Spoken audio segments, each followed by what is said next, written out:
Okay, so our first topic will be negligence. So our first responsibility is the duty, which is to warn, inspect, and supervise. So when we're out there on the athletic fields, or whether we're in a classroom, or whether our classroom's taking a trip, we just have to make sure that we have the appropriate staff. Making sure they're trained in CPR, first aid. Make sure that what we're doing is safe. Make sure they have all the proper paperwork, and make sure that us as staff have the proper paperwork filled out prior to the trips that we plan on taking, or the events that we plan on partaking in. It's our duty to ensure that the equipment that they're using is safe. Constantly checking up on the equipment.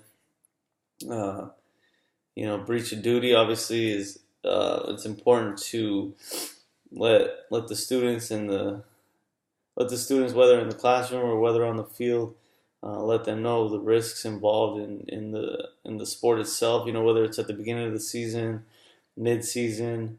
It's important to just kind of reiterate what it is the sport is, and what it entails, and the responsibilities to be safe in those sports. It's important to write it down as well. I know we can talk about it all the time with our kids, but if it's not written, sometimes they'll forget about it. Something so small and minute as staying hydrated, especially when the temperatures get warmer. It's a huge factor in injury prevention. And we have an ordinary due care not to increase risk, assure that our premises are safe and equipment is functional. So just doing just overviewing your facility, walking, making sure that everything is is safe, and making sure that there aren't any hazardous things in the way of key entry points that prevent emergency personnel from attending a student who may encounter a risk. The standard of care, depending on the risk of activity, whether it's reckless, consequences affecting life or property of another. So just depending on the sport itself, whether it's football, basketball, just kind of know your sport and the risks involved in certain sports. Some sports may have less risk than others. Comparing, let's say, baseball to cross country. Where baseball, you have objects that are flying in the air, bats that could be released. Running, you have the liability of being out on the road and running, and just more so hydration. But there aren't objects flying in the air that can hit bystanders or other students.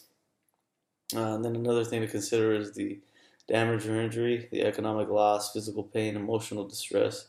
So it's important to know our athletes, what they're going through. Sometimes we want to push them a little above and beyond the limits, more so their mental limits. But if they're already going through things and we want to push them even further, it's difficult, and we have to consider those situations on a kid by kid basis. Um, and then injuries, we have to assess whether they happened naturally, or if they were caused due to participating in the sport or event that we set up. So those go over the negligent factors on our behalf.